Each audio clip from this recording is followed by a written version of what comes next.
Hello everyone. तो आज की वीडियो में मैं आपको कुछ ऐसी चीज़ें बताने वाला हूं जिसके बाद आप केमिस्ट्री से एकदम डरना बंद कर दोगे। आपको लगेगा भाई केमिस्ट्री से ज़्यादा तो कुछ इजी ही नहीं है। ठीक है, साथ में मैं अपना पर्सनल एक्सपीरियंस भी शेयर करूंगा।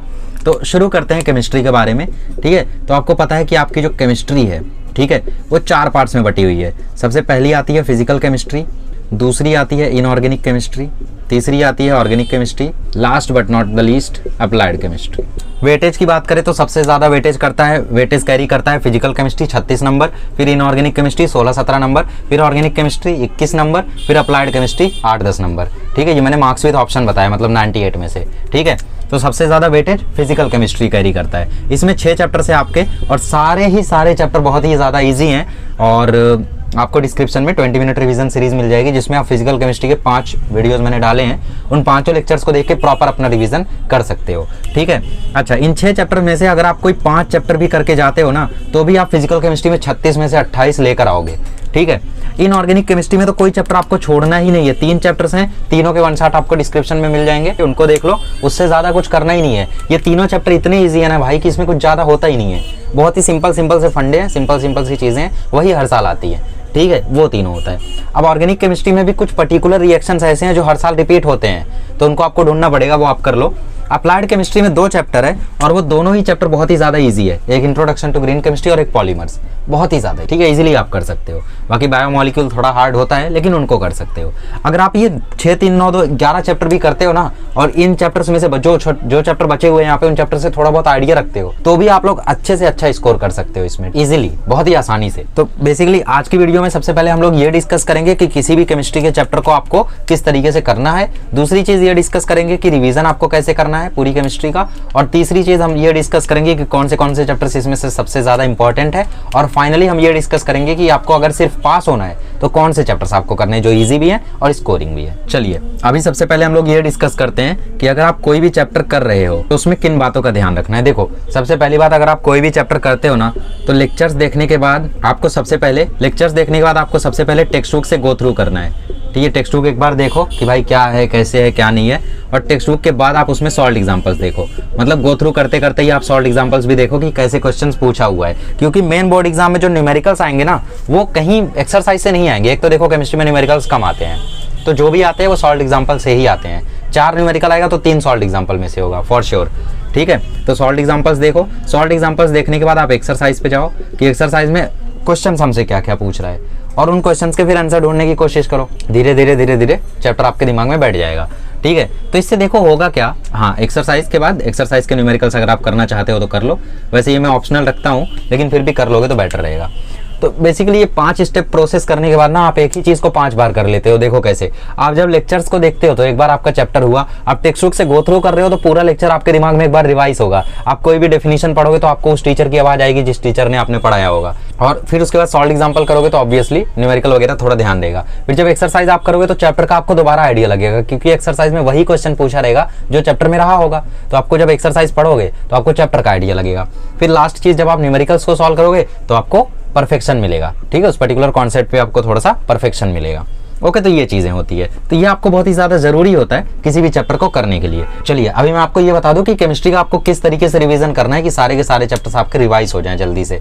ठीक है, तो रिवीजन के लिए परफेक्ट मेथड तो यही है मेरे हिसाब से कि बेसिकली आप 4-4 चैप्टर्स का सेट बनाओ। ठीक है, सेम चीज जो आपने फिजिक्स में करी थी ना, सेम चीज यहाँ भी करो।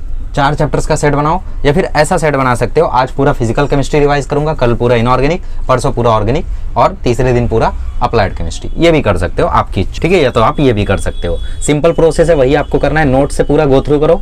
नोट से गो थ्रू करने के बाद आप जाओ टेक्स्ट बुक में और टेक्स्ट बुक से एक बार देखो।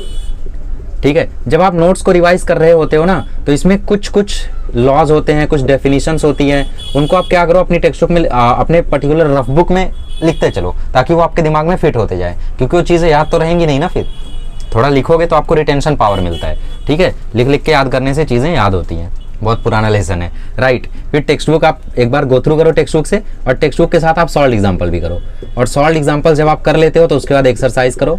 एंड एक्सरसाइज में न्यूमेरिकल्स भी आप एक बार देख लो। अच्छा, अब इसमें होगा जरूर ऐसा कि सॉल्व एग्जांपल में कोई पर्टिकुलर एग्जांपल आपको नहीं समझ में आएगा, तो आप मेरे वीडियोस देख सकते हो, मैं सॉल्व एग्जांपल जरूर बता देता हूँ। इसीलिए फिर उसके बाद जब एक्सरसाइज आप करोगे तो उसमें ऑब्वियस सी बात है पहली बार में आपके सारे आंसर्स नहीं आएंगे। फिर देखो कौन से आंसर्स नहीं आए, उनका सॉल्यूशन क्या है, आंसर क्या है, न्यूमेरिकल्स देखो, ठीक है। तो धीरे धीरे चीजें आपके दिमाग में फिट हो जाएंगी। ऐसा अगर आप अभी से लेकर 2 बार भी रिवीजन कर लेते हो ना, तो आप बोर्ड एग्जाम तक परफेक्ट हो जाओगे। तो ये हो गया रिवीजन का फंडा, जो कि सेम है फिजिक्स की तरह, ठीक है। अभी हम लोग ये डिस्कस करते हैं कि बेसिकली किस चैप्टर में आपको कैसे क्या करना है, ठीक है। तो देखिए, सबसे पहले आपको फिजिकल केमिस्ट्री में कोई भी चैप्टर नहीं छोड़ना है, ठीक है। आपको पूरा कोशिश करना है कि फिजिकल केमिस्ट्री में आप कोई भी चैप्टर ना छोड़ो, क्योंकि इसमें सारे चैप्टर्स बहुत ईजी हैं। देखो, सॉलिड स्टेट तो लगभग लोगों का हो जाता है, क्योंकि ये पहला चैप्टर है। सॉल्यूशन अगर किसी को नहीं समझ रहा है तो मेरा वन शॉट देख लो, 2 घंटे का है, इजीली समझ जाओगे। आयोनिक इक्विलिब्रियम के लिए भी सेम चीज कर सकते हो। थर्मोडायनेमिक्स थोड़ा लंबा चैप्टर है, तो थर्मोडायनेमिक्स में आप कुछ चीजें कर सकते हो, जैसे हेस लॉ कर लो, हेस लॉ से क्वेश्चन आना पक्का रहता है, ठीक है। फॉर्मूले कर लो थर्मोडायनेमिक्स से। इलेक्ट्रोकेमिस्ट्री में मैंने 2 लेक्चर डाले हैं, और वो 2 लेक्चर अगर आप कर लेते हो ना तो एग्जाम में उनसे क्वेश्चन फंस जाएगा, क्योंकि बाकी चैप्टर बहुत लंबा है। लेकिन 2 लेक्चर डाले, अगर आपने नहीं किया है तो आप लेक्चर देख लो, 2 घंटे का है, 2 लेक्चर, 1 घंटे का 2 लेक्चर है, वो कर लो, हो जाएगा। केमिकल काइनेटिक्स बहुत ईजी चैप्टर है, ठीक है। First order, second order, zero order, derivation से बस आएगा भी न्यूमेरिकल ही आएगा, activation energy, zero order, first order, यही सबका बहुत ही ईजी है। तो आप लोगों को ये सारे चैप्टर्स जरूर करके जाना है, ठीक है। अगर हाँ, मैं मानता हूँ कि अगर कुछ लेंदी चैप्टर जैसे थर्मोडायनेमिक्स है तो इसमें कुछ चीजें कर लो ना, जैसे हेस लॉ कर लो, ठीक है। फर्स्ट लॉ ऑफ थर्मोडायनेमिक्स का इक्वेशन कर लो। अगर आपने फिजिक्स में थर्मोडायनेमिक्स किया तो इसमें भी कर ले जाओगे, कोई बड़ी बात नहीं है। फिर बॉन्ड एनर्जी वगैरह कैसे निकालते हैं वो कर लो। इलेक्ट्रोकेमिस्ट्री का मैंने बता ही दिया, 2 लेक्चर देख लो बस। आयोनिक इक्विलिब्रियम का मेरा 2 घंटे का वन शॉट है, सॉल्यूशन का भी 2 घंटे का वन शॉट है, वो कर लो, इनफ है। सिमिलरली केमिकल काइनेटिक्स का भी उतना ही है, ठीक है। अच्छा, अब आते हैं इनऑर्गेनिक पे। तो इनऑर्गेनिक पे मैंने पी ब्लॉक के ऊपर 1.5 घंटे का वीडियो डाला है, वन शॉट, वो कर लो, सफिशियंट है। क्योंकि इनऑर्गेनिक से आपका मोस्टली क्वेश्चन आएगा गिव रीजंस का, कि भाई ऐसा क्यों होता है, उसका रीजन बताओ। और कमाल की बात बताऊं, हर एक का रीजन होगा इलेक्ट्रॉनिक कन्फिगरेशन। ये कलरलेस क्यों होता है, इलेक्ट्रॉनिक कन्फिगरेशन। ये ज्यादा स्टेबल क्यों होता है, इलेक्ट्रॉनिक कन्फिगरेशन। ये अनस्टेबल क्यों होता है, इलेक्ट्रॉनिक कन्फिगरेशन। देख लेना चाहिए, तो ठीक है। PYQs देख लो तुम। तो बेसिकली इनके मैंने 1 घंटे 23 मिनट का वीडियो डाला है, वो देख लेना। इसका 1 घंटा 7 मिनट का है, वो देख लेना। कोऑर्डिनेशन कंपाउंड मैंने 43-44 मिनट में पढ़ाया है, वो भी देख लेना, ठीक है। बहुत ही इजीली मैंने पढ़ाया है। अगर आपका कुछ भी नहीं हुआ है तो इससे सॉलिड स्टेट कर लेना, सॉल्यूशन कर लेना, आयोनिक कर लेना, थर्मोडायनेमिक्स चलो ठीक है, इलेक्ट्रोकेमिस्ट्री का 2 लेक्चर जो डाला हूँ वो कर लेना, केमिकल काइनेटिक्स और इसका वन शॉट देख लेना, जो ज़्यादा बेटर समझे वो कर लेना, ठीक है। ये तो पूरा करके जाना है आपको, ठीक है। पॉलीमर्स पूरा करना है, ग्रीन केमिस्ट्री पूरा करना है, अप्लाइड तो करना ही करना है। अब ऑर्गेनिक अगर आपकी नहीं आए, अगर आपको ऑर्गेनिक आती है तो मैं आपको कुछ नहीं बताऊंगा। अगर आपको ऑर्गेनिक नहीं आती है, कुछ भी नहीं किया ऑर्गेनिक में, तो आपको मैं एक रिकमेंडेशन दे सकता हूँ कि PYQs देखो कौन से क्वेश्चंस ऑर्गेनिक में आए हैं। जितने क्वेश्चन PYQ में आए हैं सारे कर लो। 3 साल का आपके पास PYQ होगा, जितने PYQ है ना सारे कर डालो। इससे होगा ये कि बेसिकली आपको पता चल जाएगा कि यार हाँ, ऐसा क्वेश्चन आ सकता है। सेम क्वेश्चन आया कर देना, नहीं आया मत करना, सिंपल इजी, ठीक है। या फिर आप किसी टीचर को जानते हो जिसकी ऑर्गेनिक अच्छी हो महाराष्ट्र बोर्ड के, तो उनसे पूछ लेना इंपॉर्टेंस क्या है। यूट्यूब का नहीं बात कर रहा हूँ, ठीक है। हाँ, यूट्यूब पे भी पूछ सकते हो, ऐसा नहीं, बट ऑफलाइन टीचर कोई हो, कोई क्लासेज हो जहाँ पे जाते हो तुम, और आपकी ऑर्गेनिक कुछ भी ना हुई हो, तो उनसे पूछ लेना सर कौन सी ऐसी चीज़ें हैं जो एग्जाम में आ सकती हैं। थ्योरेटिकल या रिएक्शन आप बता दो, मैं सिर्फ वही कर लूँगा, ठीक है। कुछ 10-15 कर लेना रिएक्शंस, और 1-2 आंसर्स वगैरह देख लेना, ठीक है। ये कर सकते हो अगर आपको कुछ नहीं आता है तो। अच्छा, अब सबसे पहली बात आपको क्या एकदम नहीं छोड़ना है, आपको अप्लाइड केमिस्ट्री एकदम नहीं छोड़ना है। चाहिए अगर आपने अभी तक नहीं किया है तो सबसे पहले यही खत्म करो, अप्लाइड केमिस्ट्री। उसके बाद इनऑर्गेनिक केमिस्ट्री खत्म करो। बहुत इजी चैप्टर्स है भाई, बहुत इजी चैप्टर्स हैं ये। आपको यकीन नहीं होगा जब आप इनके लेक्चर्स देखोगे मेरे। अच्छा, किसी और के देखोगे तो हालत खराब हो जाएगी, ठीक है। अच्छा, फिजिकल केमिस्ट्री की बात करें तो ये भी इजी चैप्टर्स हैं, ऐसा कुछ इसमें भारी नहीं है, ठीक है। अच्छा, अब मैं आपको ये बता देता हूँ कि किस चैप्टर से क्या आने का चांस रहता है, जैसा मैंने आपको फिजिक्स में बताया था, ठीक है। अच्छा, तो सबसे पहले हम लोग बात करें सॉलिड स्टेट की, तो सॉलिड स्टेट में आपका दोनों आ सकता है, थ्योरी भी आ सकता है, न्यूमेरिकल भी आ सकता है। सॉल्यूशन में मोस्ट प्रोबेबली थ्योरी ही आती है, न्यूमेरिकल रेयरली आता है। आयोनिक इक्विलिब्रियम में न्यूमेरिकल फॉर श्योर है, थ्योरी भी आ सकती है। थर्मोडायनेमिक्स में न्यूमेरिकल फॉर श्योर है, थ्योरी भी आ सकती है, ठीक है। जो मैं पहले लिख रहा हूँ वो आने का चांस ज़्यादा है। इलेक्ट्रोकेमिस्ट्री में आपका थ्योरी ही आएगा और न्यूमेरिकल आएगा, लेकिन 1 मार्क 2 मार्क इसमें आएगा, ठीक है।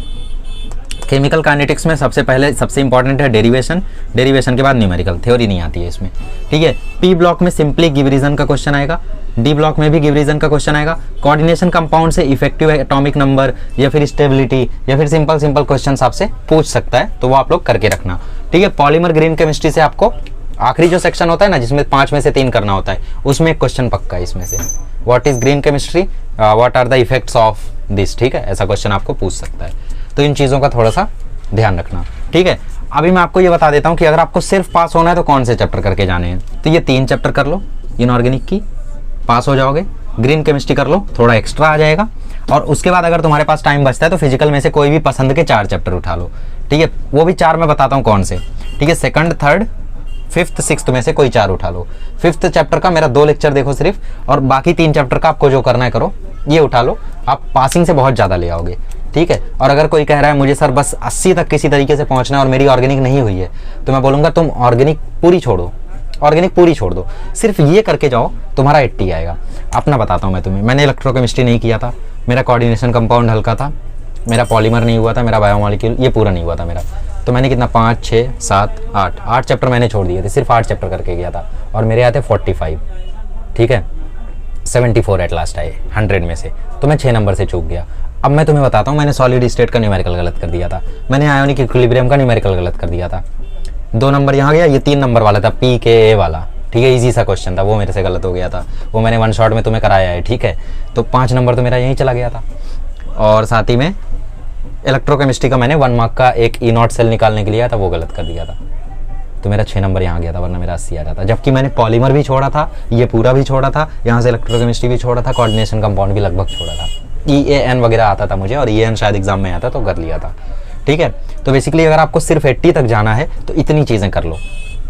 और फाइनल ब्रह्मास्त्र यही होगा कि एग्जाम में घबराना मत। एग्जाम में जब क्वेश्चन पेपर आएगा उसमें तुम्हें हर जगह ऑर्गेनिक दिखेगी, अगर तुमसे ऑर्गेनिक नहीं हुई है तो, लेकिन घबराना मत, ठीक है, घबराना मत, क्योंकि ऑर्गेनिक दिखेगी लेकिन ढूंढोगे तो मिलेंगे तुम्हें, ठीक है। बोला है 45 नंबर के आएंगे तो बाकी क्वेश्चंस भी आएंगे। अगर बोला है कि फिजिकल का वेटेज 36 नंबर है तो 36 नंबर का फिजिकल आपको मिलेगा ही मिलेगा, ढूंढना पड़ेगा बस थोड़ा सा। तो घबराना मत, कॉन्फिडेंस मत लूज करना, अच्छे से पेपर देना, 80 आराम से आएगा, ठीक है। 70 तो पक्का पार होगा। अगर किसी को 70 लाना है, ऑर्गेनिक नहीं किया, ठीक है, बाकी कर लो। एग्जाम्पल तुम्हारे सामने, ठीक है। मैंने ऑर्गेनिक में कुछ नहीं आता था, लिटरली 0। तुम्हें पता है मैं हर एक क्वेश्चन में क्या करके आया था, H2O बाहर निकाल के आया था सिर्फ। सल्फ्यूरिक एसिड में बेंजीन डाल रहे हैं, सॉरी बेंजीन में सल्फ्यूरिक एसिड डाल रहे हैं, H2O निकाल दो, ठीक है। एमीन में ये डाल रहे हैं, H2O बाहर निकाल दो, कुछ भी कर रहे थे, ठीक है। एनीवेज आगे बढ़ते हैं। अच्छा, अभी मैं थोड़ा सा आपको पेपर पैटर्न के हिसाब से बता देता हूँ कि क्या कैसे होता है। तो आपको पता ही है सेक्शन 1 18 नंबर का आता है, जिसमें 10 नंबर का MCQ और 8 नंबर का ऑब्जेक्टिव होता है। सेकंड 16 नंबर का आता है, जिसमें आपको 8 क्वेश्चन करना रहता है, 12 मार्क का। 2 नंबर का आता है और इसमें न्यूमेरिकल भी 2 ही होता है, ठीक है। 24 नंबर का क्वेश्चन आता है, जिसमें 8 में से 12 करना रहता है, ये 3 नंबर का होता है और इसमें 2 न्यूमेरिकल्स रहते हैं। कभी कभी मोस्ट केस में 3 हो सकता है, सॉरी रेयर केस में 3 हो सकता है, ठीक है। फिर 12 नंबर का लास्ट सेक्शन आता है, 3 करना रहता है 5 में से, इसमें से 2 न्यूमेरिकल छोटे छोटे मिल जाते हैं, ठीक है। 2 न्यूमेरिकल छोटे छोटे मिल जाते हैं, ईच क्वेश्चन कैरिंग 4 मार्क्स, और 2 न्यूमेरिकल छोटे छोटे आपको इसमें मिल जाएंगे, ठीक है। तो अगर आपने सिर्फ फिजिकल केमिस्ट्री, इनऑर्गेनिक और अप्लाइड की है तो बेसिकली इसमें आपको 1 क्वेश्चन अप्लाइड का पक्का मिलेगा, इसमें आपको 2 क्वेश्चन फिजिकल के पक्का मिलेंगे। हो गया खत्म। 8 क्वेश्चन में से आपको 8 क्वेश्चन में से आपको 2 क्वेश्चन इनऑर्गेनिक के पक्का मिलेंगे। 4 क्वेश्चन कम से कम इसमें ऑर्गेनिक का होगा ही होगा, इसमें फॉर श्योर, ठीक है। उसके अलावा 3 क्वेश्चन फिजिकल का मिलेगा, 1 क्वेश्चन अप्लाइड का मिल जाएगा, कर लेना। फिर इसमें 8 क्वेश्चन जो है, इसमें 2 तो न्यूमेरिकल रहता है, सबसे ज़्यादा फिजिकल आपको इसी में देखने को मिलेगी, इसमें और इसमें, ठीक है। और ये 18 नंबर में आप कहीं से भी कुछ भी आ सकता है, तो इसमें ज़्यादा आइडिया नहीं है मुझे, but any how this is how you can do, ठीक है। So this was final plan for board exam 2025 of chemistry. Next video में मिलेंगे तो हम डिस्कस करेंगे about mathematics. Thank you so much.